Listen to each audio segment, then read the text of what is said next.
We're here this morning with Courtney Cochran, the 2017-2018 Arkansas Teacher of the Year. Thanks for joining us and being with us. It's my pleasure to be here. Courtney, for those who don't know you, take a little bit of time and just tell us a little bit about your family and your background and kind of how you became the Arkansas Teacher of the Year. Well, let's see. Everyone in my family is an educator. My mom is in year 40. She's a science teacher, 8th grade science teacher. My dad was a history teacher. My stepdad was a coach, and he's an administrator. Aunts, uncles, grandparents, you name it. Everybody is an educator, and they all did exactly what we educators are not supposed to do, and they told me, don't be a teacher. So I went to college thinking, I'm not supposed to want to be a teacher. I'm not supposed to want to be a teacher. And I got my degree in Spanish. I loved traveling and I loved learning about the Spanish-speaking cultures. I studied abroad in Mexico, and I kind of just thought, well, I'll get my degree in Spanish and I'll travel the world and make money that way. Yeah. So clearly that did not pan out because that's not a thing. So I graduated and I took a job as an ESL aide in my hometown at an elementary school. And I can remember sitting in a circle of kindergartners, and I could see in their faces the children that I had met throughout my travels in Latin America. And that's when I knew that's where I was supposed to be, and that I wanted to give those kids and every kid the skills and the knowledge and the tools to have every opportunity for success in life. Well, that's great. So it was your personal experience, not necessarily just your family pedigree, right, in education. What do you account for your desire to teach foreign language? First, just let me back up for just a moment. Sure. Tell everyone what you do currently and what school district you're with, right, and your hometown is Benton, Arkansas. Is that correct? That's correct. Okay. My hometown is Benton.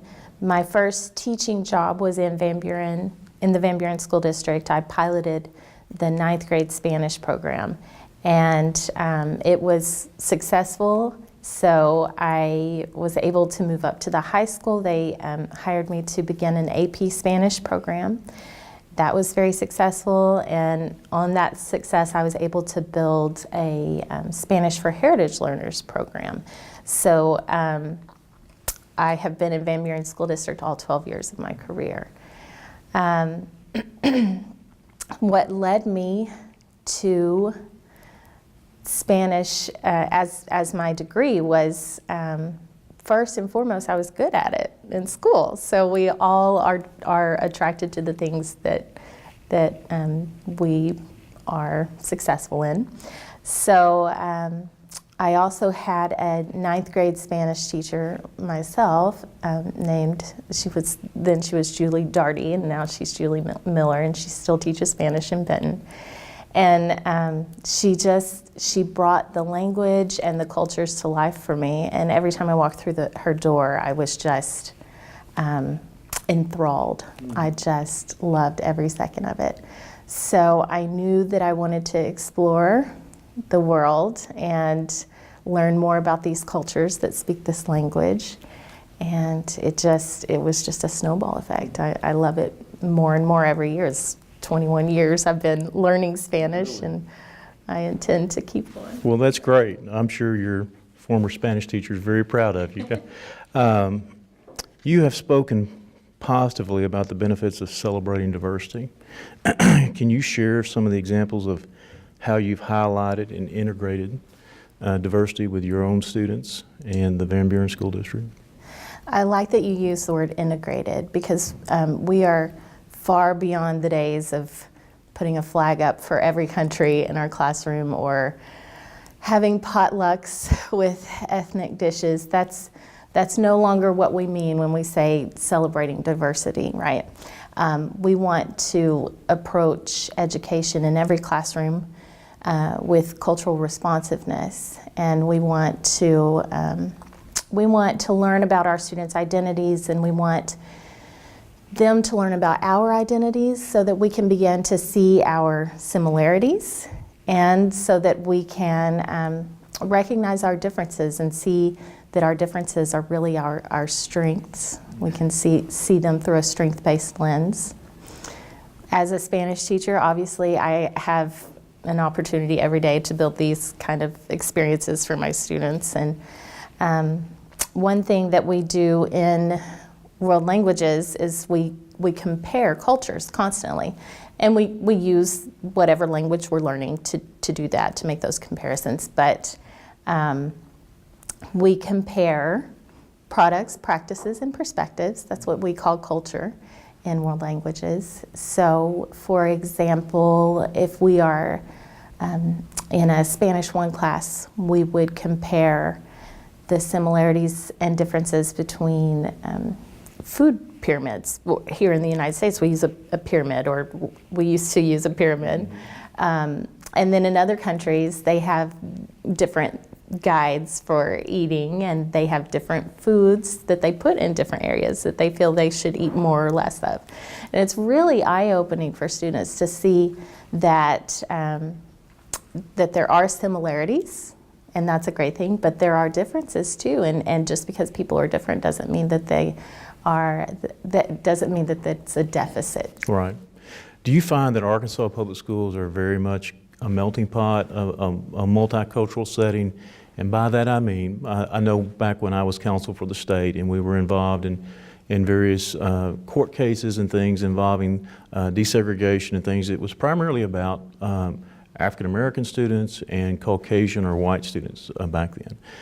But today we see a large influx of Hispanic population, a Latino population, Asian Americans, other populations. Talk a little bit about how you think Arkansas is changing and how it's becoming a little bit more multicultural from a public school perspective. Sure. I think that we have some really great economic opportunities in our state that are allowing the Arkansans to take advantage of new job opportunities, and it's also they're attracting populations that are looking for work as well, other populations outside of the state, like migrant workers. And I personally, I think it's a beautiful thing because I love different cultures and I love learning from other cultures. And I would note that you use the word melting pot, and in culturally responsive practice, we want to see our schools look more like salad bowls, so that we can see the individualities of each student. We can pick up on their differences and their cultures, and they get to retain their identity, but we're all mixed in together, we're all working together. Whereas a melting pot school would look more like students trying to assimilate to a dominant culture, and then they lose their identities, and that can actually really damage children. It creates quite a psychological crisis for them. So that is an important point for educators to keep in mind, that we want our schools to, like I said, look more like a salad bowl where we're celebrating that diversity. Yeah, that's a great analogy. I hadn't thought about that. Well, as Teacher of the Year, you see a lot of issues and hear about a lot of issues, especially sitting as a member of the State Board of Education. Let me shift gears for a second and touch on a couple of topics that are interesting topics around the state and get your thoughts. The first I'd like to bring up is, as you know, we're facing teacher shortages in some parts of the state. And maybe in all parts of the state in certain crucial areas. Do you have any thoughts on what Arkansas might do to address some of these teacher shortage issues? I have a lot of thoughts. Back in January at our state board meeting, we had our annual report on alternative licensure plans, and it broke my heart. So at that moment, I tried to think of what I could do as Teacher of the Year, and I started calling school districts and asking if I could come talk to their high schoolers. So that's what I've been doing for the last almost 3 months now, is traveling to high schools all across the state, and talking to these teenagers about being a teacher and how amazing it is. And the students, I do this thing I call it Mythbusters. And I ask them to think of reasons why they don't want to be teachers. And the first thing they always say is the kids. The students say the kids? Yes, and of course they are teenagers, and it's difficult to be a teenager and be surrounded by teenagers all day, every day. But if we look a little deeper into that, I think we would find out that they're seeing their teachers struggle with the challenges in their classrooms, the class sizes, behavior management is a big topic, and that could be easily solved by introducing culturally responsive training for teachers all across the state, and especially for ed prep programs, to have that intensive training for teachers to understand how to respond to cultural differences in the classroom. And by cultural differences, I mean you and I both have different cultures. Every person has a different cultural background. It's the experiences that make them who they are. So training teachers to respond to that in a way that's protected and maintains access to education and to instruction for that student, doesn't remove them from that access. Go ahead. So maybe some changes in teacher prep programs. Yes, and we are looking at adding a culturally responsive micro-credential to non-traditional education prep programs in the state. But I think it would benefit every teacher, that ongoing wash, rinse, repeat kind of training for teachers to remind us how to continuously engage every student. Okay. And then the second thing that the teenagers say is that it's the pay, of course. And there are a lot of things that we can do to get around that issue, but in order to attract the best and the brightest to our profession, we're going to have to consider it. We're going to have to realize that we can't attract the top 10 graduates in every high school to the teaching profession if they're going to college and spending close to $100,000 on a college education and then going into the teaching profession and only making $29,000 a year. So those two things, of course, when I talk to the teenagers, I tell them my salary is comfortable and it's dependable, and there's so much more to the teaching profession that is rewarding than just pay or vacation time. That's really great. We've got an awesome retirement system. And I think that it's really important that we teachers recognize the way we speak about teaching to our students. We've got the future teachers are sitting in our classrooms, and we've got to realize that the words we use to describe teaching is the perception that the students are going to have of the profession. So maybe like in your own example, your mentor was one of your own teachers. Correct. Just trying to be a very positive force. As for teacher pay, we know it's a very important issue across the country. We see that issue popping up in West Virginia and our neighboring state of Oklahoma and stuff. So something I guess you would suggest that folks keep an eye on and continue to think about as how we reward and pay our teachers here in Arkansas as well. Okay, moving back a little bit from a state perspective, what about locally? Any ideas that you might have on what local districts or charter schools might do to make the environment more attractive for their own teachers, or to win over new teachers? Yes, I think that we have to have a progressive, innovative leader in every school building. We've got to have leaders that see beyond the management role of being an administrator and move into a lead learner role. We've got to have collaboration. We've got to have our teacher leaders supported so that they can in turn support the other teachers in their building and help them grow and develop. I know that the principal has way too much on his or her plate to take on the role of of growing and supporting each individual teacher in the building. And so school districts really have to think outside of the box to find ways to give those teacher leaders some time to and be creative with their scheduling too, so that those teacher leaders can have the time to work individually with especially our novice teachers, and help them to learn and grow and develop.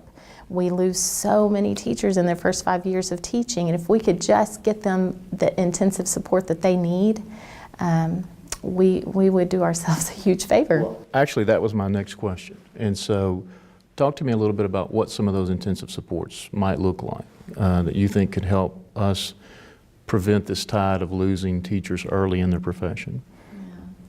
Again, those culturally responsive practices are key.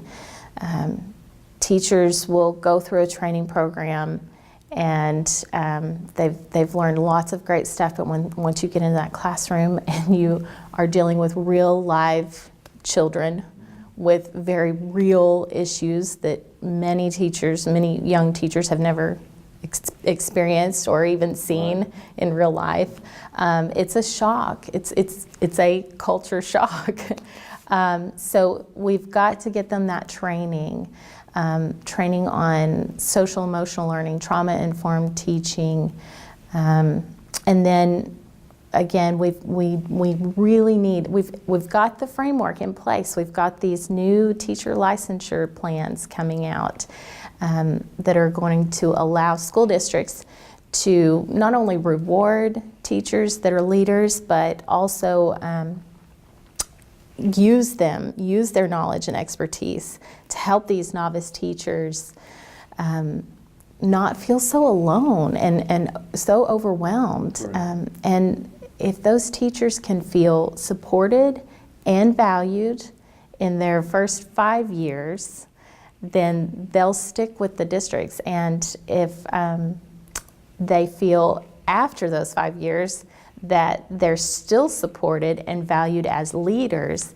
then I think we'll have a much better, much less of a crisis on our hands than we have right now. So kind of creating that network of support, it sounds like in some ways. Okay, well, great. So you're currently a member of the State Board of Education, a non-voting member of the State Board of Education.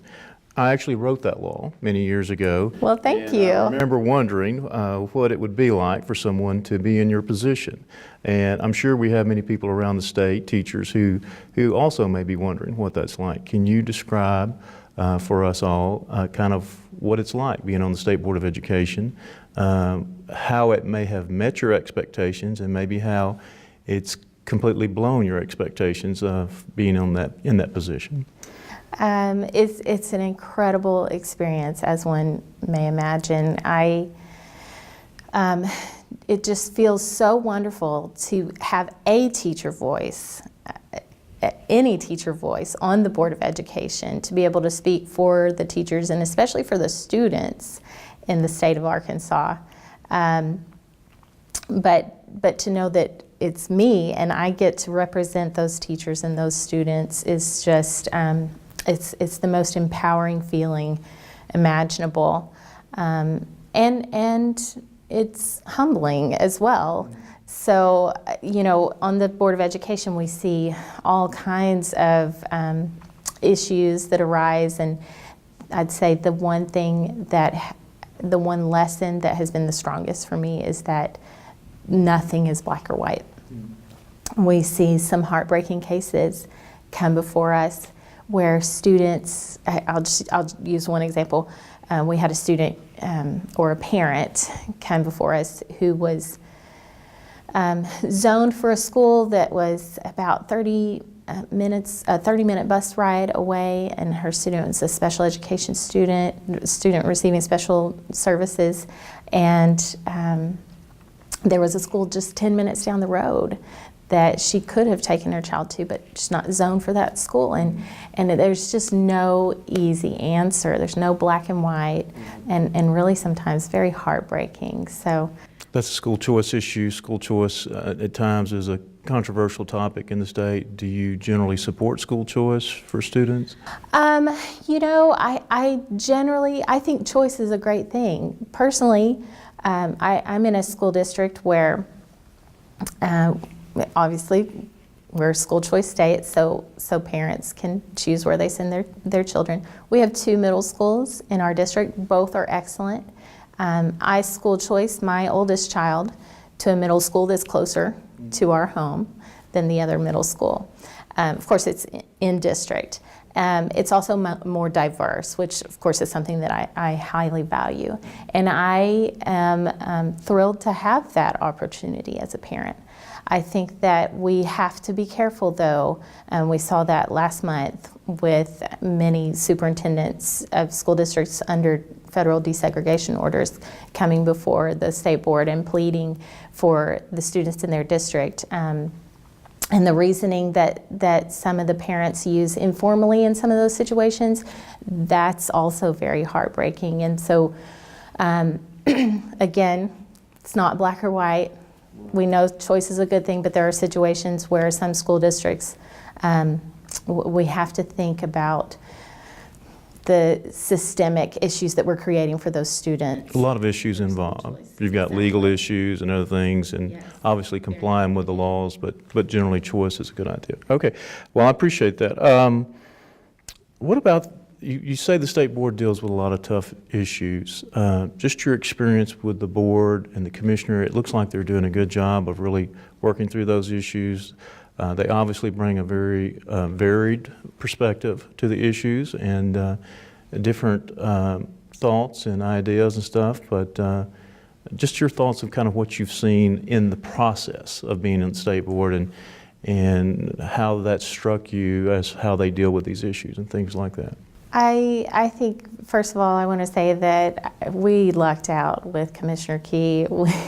He is such an asset to our state, and he is doing wonderful things across the nation, really gaining national attention for the work that he's doing and leading Arkansas in student-focused education. The members of the state board, I have learned that they all put the students first. They value students over anything else, and that speaks to my heart because that's where my heart is as well. I love teachers, but we teachers exist for one reason, and that's for the students.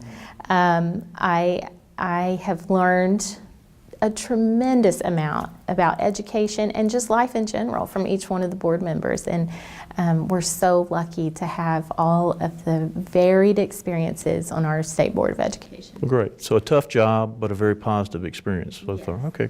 You know, we just finished a fiscal session. We have another legislative session coming up in January. Are there any laws that you would like to see changed or amended or new laws created since your time on the state board, or maybe before that, that you've maybe mentioned to someone or would like to mention to someone? You know, I feel like we could go a little further with some of the laws that we've implemented or that have been passed in recent years. I think we've done a great job, like I said, of leading the nation in student-focused education.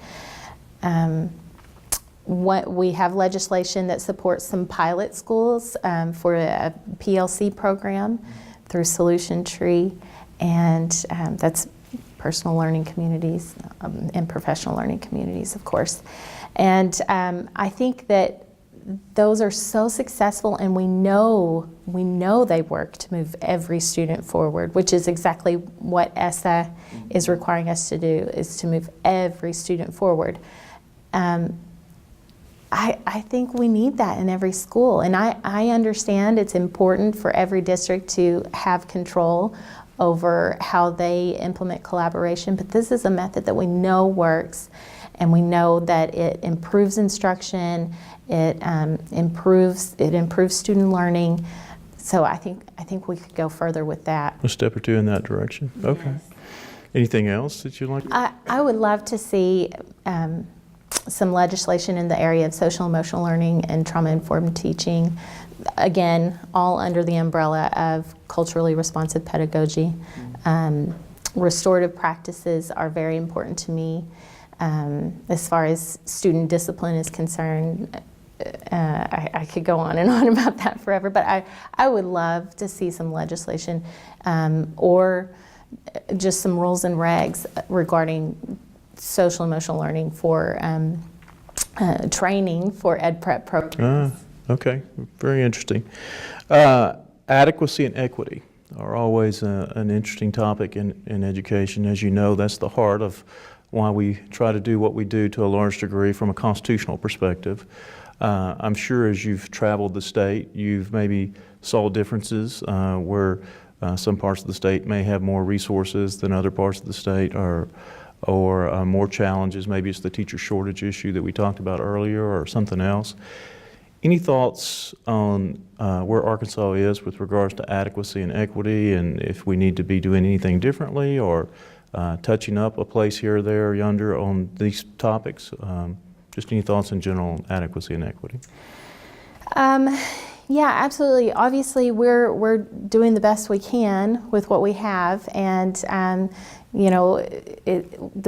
best we can for Hamburg is different from the best we can for Rogers, because the communities are just so different. And yeah, our state funding formula, it works to a degree, and we know that there's been some federal involvement in that in the past, but I think that when it comes to equity, we really have to look at not what is equal, but what helps each child get what he or she needs, meets them where they are. And a child in Hamburg is not starting from the same place as a child in Rogers, where the community has such a robust tax base to pour money into the system. So that's a huge overhaul, looking at state funding formulas. But just trying to keep up with the times and the various communities and environments that you're in, and making sure that we're being responsive, I guess. There's a lot of things changing. I want to make sure we get a teacher's perspective on this topic. We often hear from the politicians, and from administrators and others, but I think it's important we hear from the teachers also on this issue, because you're the one actually in the classroom with the students. And so if you were visiting with a young person who's just finishing college and going into the profession, what are some of the things that you might tell them to help them prepare for a long-lasting, successful career in education? The first thing that I would tell them is to remember this acronym, QTIP. QTIP, okay. QTIP stands for quit taking it personally. And that applies to many different situations. It applies to your job, your professionalism. If your principal comes to you and says, I need you to do this, or I need you to not ever do this again, you say yes sir, or yes ma'am, and you move right along. And in the classroom, same thing. When a child is not acting the way that you expect them to act, quit taking it personally. And from my point of view, there is no such thing as a discipline issue. There are hunger issues, and there are health issues, there are abuse issues, neglect issues, there are boyfriend-girlfriend issues. But rarely does a child come into your classroom ready to make your life miserable.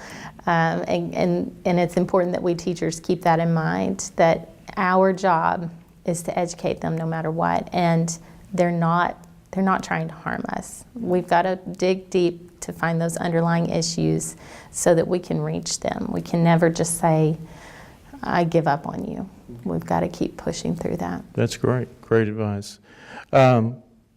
Unfortunately, school safety is a big issue today. Your thoughts as a teacher, anything we should be considering, thinking about, anything you want to say on that topic? Absolutely. Thank you for asking that. We need school psychologists. We do. And like I said, we need social emotional learning, training on social emotional learning. We need training on trauma-informed teaching, culturally responsive practices. We teachers, we struggle to meet those social emotional needs of our students.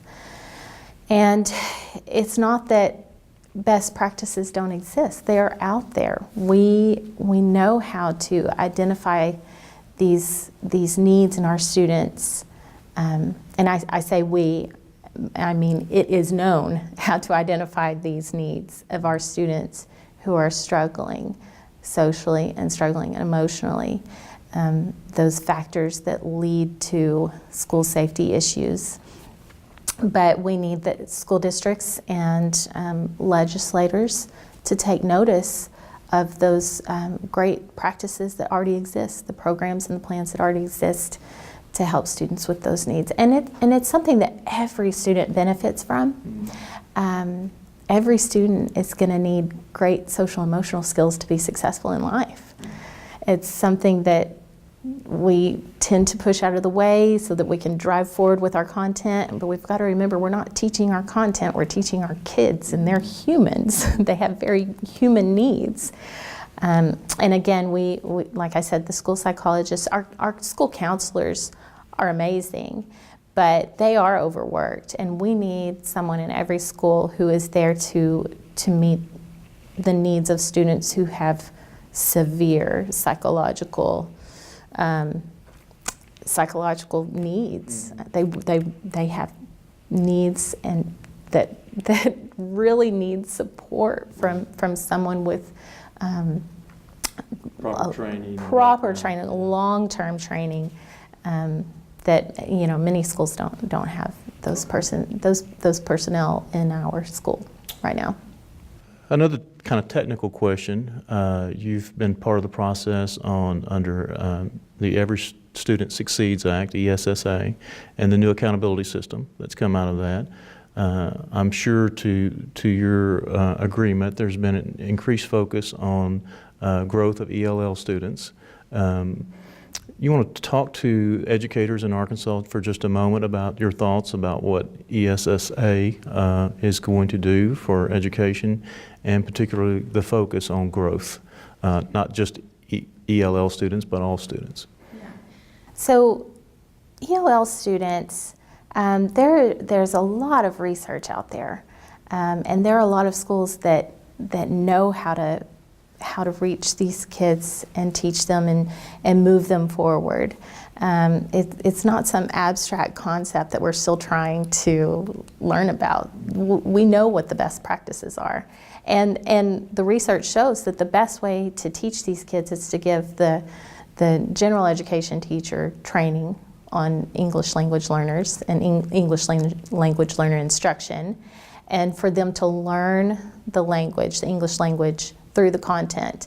There are all kinds of strategies that are easy to implement, and it may take a little more work on the front end, but in the end, you get to sit back and relax because these kids will learn how to become self-sufficient learners and maintain their own learning. So we need our teachers to receive that training. Every classroom teacher needs that training because that's where our students learn the best. English language learners learn the best. Our tendency now is to put all the English language learners into a classroom together with one ELL teacher. And that seems like a great idea, but it's counterproductive because they need to be with their peers. They need to see what academic success looks like in the English language. Quite frankly, we also know that bilingual instruction is highly effective as well, and increases test scores even when the test is in the English language. So again, there are lots of strategies, lots of methods that work. We just need to implement them. It's as simple as that. But we are headed in the right direction as far as the focus on growth in this area? Absolutely. I think that, that's our jobs. As teachers, our job is to educate every child. And for too long, with No Child Left Behind, it seems like we were focused on just moving anyone forward. But now that we're focusing on each individual student, that's why we get paid, is to teach every child and not leave a child behind. Okay, good. Well, a couple of interesting thoughts I had as I think you failed to mention where you went to college, so I just want to bring that. I know some people might be interested in that, so where did you go to college? I received my undergraduate degree in Spanish from the University of Arkansas. There you go, great institution. Yes, my mom and dad also are alumni, and I have a master's in educational leadership from Arkansas State University, so I'm a Wolf as well. And keeping things balanced in the state there, it looks like. Yeah, okay. Currently, I am pursuing my PhD through Walden University. Okay. Yeah, in education policy, leadership, and management. And you mentioned you studied abroad in Mexico. Where in Mexico? Puebla. Puebla is... No, for those who are not familiar, where is that exactly? Puebla is just a couple of hours south of Mexico City. It's, I believe, the 5th or 6th largest city in Mexico. Really? It's very pretty area? Yeah, okay. Well, this is an opportunity for you. Is there anything you would like to say to those listening or watching this video clip of just anything you want to speak about that you may be passionate about education or you want them to know about the Arkansas Teacher of the Year? I would like to say that teacher leaders are a difficult creature to deal with for administrators, and those of us who are teacher leaders, we realize that, but I think that the whole state would benefit if our administrators could learn how to really support those teacher leaders, and we can take a lot of the work off of the plate of the administrators. And then the other thing is, clearly I'm an advocate for students, for all students. And I truly believe that Arkansas is stronger and safer and more prosperous when we engage and empower every child. Great. I can't help but notice that you have a high school ring around your necklace. Is there any story that relates to education or your students or anything with that? Yeah, there is. This is my dad's ring, and he got this ring.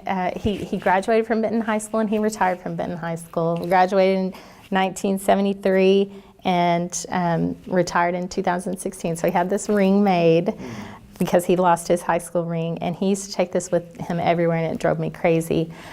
He was always bragging about it. I took him to Washington, D.C. with all the state teachers of the year, and he showed it to everybody. My dad was a proud educator. His mom was a math teacher, and his favorite story to tell about her was when he was out running one day. She had passed away a long time ago. He was out running one day, and a man stopped him and said, "Aren't you Jonelle Cook's son?" And he said, "Yes, I am." He was very suspicious, obviously. And the man said, "Well, she was my 9th grade math teacher, and if it weren't for her, I don't know where I'd be today. She changed my life." And he told that story to everyone he ever met. My dad passed away in September, and thank you. Since that time, I have been inundated with stories about him and the impact he had on all of his students' lives, his colleagues. He was a fierce voice for educators in the Benton School District and across the state of Arkansas. And it just, to me, is evidence that the life of an educator and the legacy of an educator never ceases. Well, that is a great story, and as you can verify, we didn't plan that. We just fell in. Oh, I'm glad I didn't cry. Yeah, but that's a great story. So, well, Courtney, we appreciate you making time for us on a rainy day today to come in, and again, we're very proud of you and your accomplishments, and for the fact that you represent all teachers as the Arkansas Teacher of the Year for 2017-18. Thank you so much for having me.